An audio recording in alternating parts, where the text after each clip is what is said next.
صلی اللہ علیہ وسلم کی طرف خیال کا صرف جانا بھی بیل گدھے کے خیال میں ڈوب جانے سے بھی بہت برا ہے، نعوذ باللہ۔ صراط مستقیم صفحہ نمبر 86۔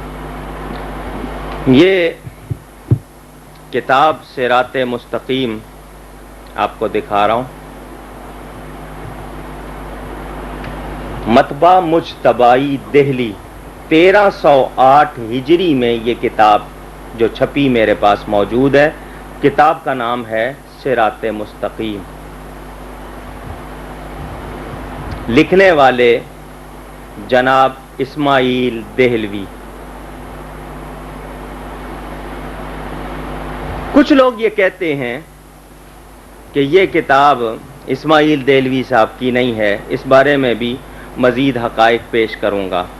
یہ ان کی کتاب ہے، اس بارے میں آپ نے جو سوال کیا ہے کہ نماز میں، یہ اس کتاب کے صفحہ نمبر 86۔ میری عادت ہے میں پہلے حوالے لگا لیتا ہوں کتاب میں، تو میں نے اس لیے یہ صفحہ کھول کے دیکھا تھا۔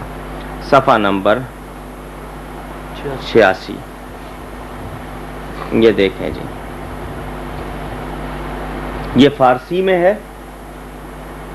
جو میرے پاس اصل کتاب ہے۔ وہ لکھتے ہیں بمقتضائے ظلمات بعدها فوق بعد، از وسوسہ زنا خیال مجامعات زوجائے خود بہتر است، و صرف ہمت بسوء شیخ و امثال آن از معظمین گو جناب رسالت معاب باشند بچندی مرتبہ بدتر از استغراق در صورت گاؤ خر خود است، کہ خیال آن با تعظیم و اجلال بسویدائے دل انسان می چسپد، بخلاف خیال گاؤ خر کہ نہ آن قدر چسپیدگی می بود و نہ تعظیم بلکہ مہان و محقر می بود، وہیں تعظیم و اجلال غیر کے در نماز ملحوظ و مقصود می شود بشرک می کشد۔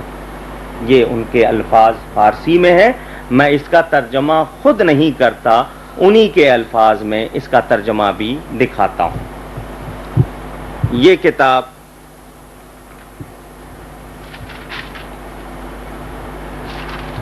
صراط مستقیم یہ پاکستان میں چھپی ہوئی اس کا ترجمہ ہے۔ اب یہ دیکھیں، اگر یہ اسماعیل دہلوی کی کتاب نہیں ہے تو انہوں نے مترجم اور مصنفہ کی جگہ اس کا نام کیوں لکھا ہے؟ اگر کسی اور کی کتاب ہے تو اس کا نام ہونا چاہیے، پہلے صفحے پہ لکھ رہے ہیں اسی کا نام۔ ملک Siraj uddin and sons publishers Lahore نے اس کو شائع کیا، شاید یہاں سن بھی لکھا ہوگا، نومبر 1956۔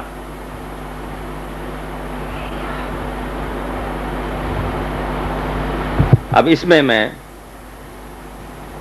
ان کا وہی جملہ جو ہے اس کا آپ کو ترجمہ دکھا دیتا ہوں۔ صفحہ نمبر 150 یہ وہی کتاب ہے، صراط مستقیم۔ اس کے صفحہ نمبر 150 پر اسی عبارت کا انہی کی زبانی، انہی کے عقیدہ لوگوں سے ترجمہ سنیے۔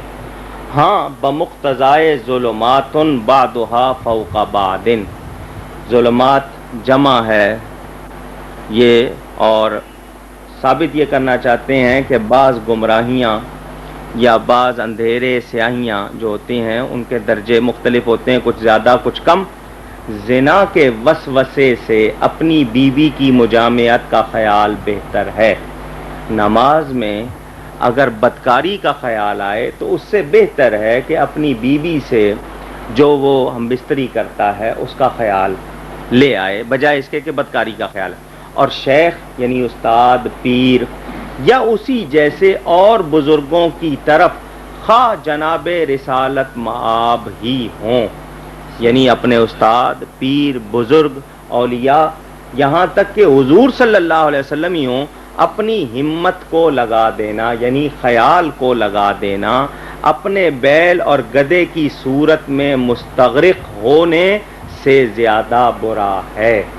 یعنی وہ کہہ رہے ہیں کہ نماز میں حضور صلی اللہ علیہ وسلم کا خیال اگر آ گیا، آپ اس خیال میں لگ گئے تو اپنے بیل گدے کے خیال میں آپ ڈوب جائیں وہ اچھا ہے، نبی کے خیال کے آنا اور اس میں لگ جانا یہ زیادہ برا ہے، معاذ اللہ۔ آگے دلیل دیتے ہیں، کیونکہ شیخ کا خیال تو تعظیم اور بزرگی کے ساتھ انسان کے دل میں چمٹ جاتا ہے، اور بیل اور گدے کے خیال کو نہ تو اس قدر چسپیدگی کے معنی چمٹ جانا، چپک جانا چسپیدگی ہوتی ہے، اور نہ تعظیم بلکہ حقیر اور ذلیل ہوتا ہے، اور غیر کی یہ تعظیم اور بزرگی جو نماز میں ملحوظ ہو وہ شرک کی طرف کھینچ کر لے جاتی ہے۔ ان کے کہنے کا مطلب یہ ہے کہ اگر حضور صلی اللہ علیہ وسلم کا خیال آئے گا تو عزت کے ساتھ آئے گا، تو اب عزت کے ساتھ خیال لانا جو ہے، نماز میں کسی اور کی تعظیم آ جائے تو وہ شرک کی طرف لے جاتی ہے۔ تو اب ان سے پوچھا جائے کہ بغیر نبی کے خیال کے تو نماز ہوتی نہیں، کیونکہ حضور صلی اللہ علیہ وسلم کی باقاعدہ ہم حضور کا نام لے کر ارادے انشاء کے ساتھ، نیت کے ساتھ حضور کی بارگاہ میں سلام پیش کرتے ہیں، السلام علیکہ ایھا النبی ورحمۃ اللہ وبرکاتہ۔ تو یہ کیسے ہو سکتا ہے کہ حضور صلی اللہ علیہ وسلم کا خیال نہ آئے؟ یہ تو ناممکن بات ہے۔ تو خیال تو آئے گا۔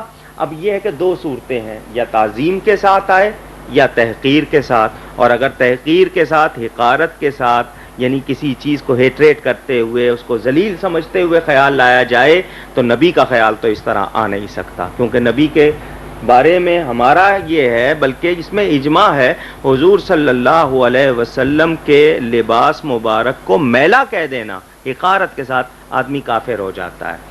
نبی پاک صلی اللہ علیہ وسلم کے مقدس نعلین یعنی مبارک جوتیوں کو کوئی ان کو جتڑی کہہ دے تو وہ کافر ہو جاتا ہے، یعنی اس میں حقارت پائی گئی۔ تو نبی کی ذات یا ان کی صفات کا بیان حقارت سے تو ہو نہیں سکتا۔ اب لازمی بات ہے، نبی کا خیال نماز میں لازمی آئے گا، اور آئے گا تو تعظیم کے ساتھ آئے گا۔ تو یہ کہتے ہیں کہ جی ان کا خیال لانا بیل گدے کے خیال میں ڈوب جانے سے برا ہے۔ اندازہ کیجئے اس عبارت میں دو باتیں ہیں، یعنی خیالات کو انہوں نے پرکھا ہے۔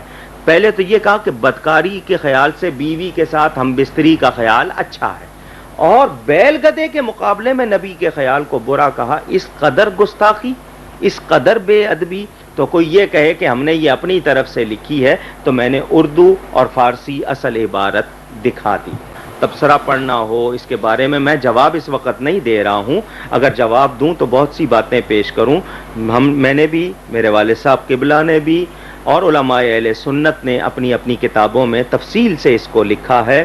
اور یہ اسماعیل دہلوی وہ ہے جس کو حضرت مولانا فضل حق خیر آبادی نے باقاعدہ اس کے ظاہری زمانے میں تھے، انہوں نے اس پر کفر کا فتویٰ دیا تھا، اور بعد کے علماء نے چونکہ اس کے بارے میں مشہور ہے کہ اس نے توبہ کر لی تھی یا رجوع کر لیا تھا، تو وہ کچھ لوگ کف لسان کرتے ہیں، یعنی زبان کو روکتے ہیں۔ تاہم اس کے جوابات پڑھنے ہوں اور مزید تفصیل پڑھنی ہو تو ان کتابوں میں دیکھ لی جائے۔ میں صرف آپ کے مطالبے پر اصل کتابیں دکھا رہا ہوں تاکہ یہ نہ سمجھا جائے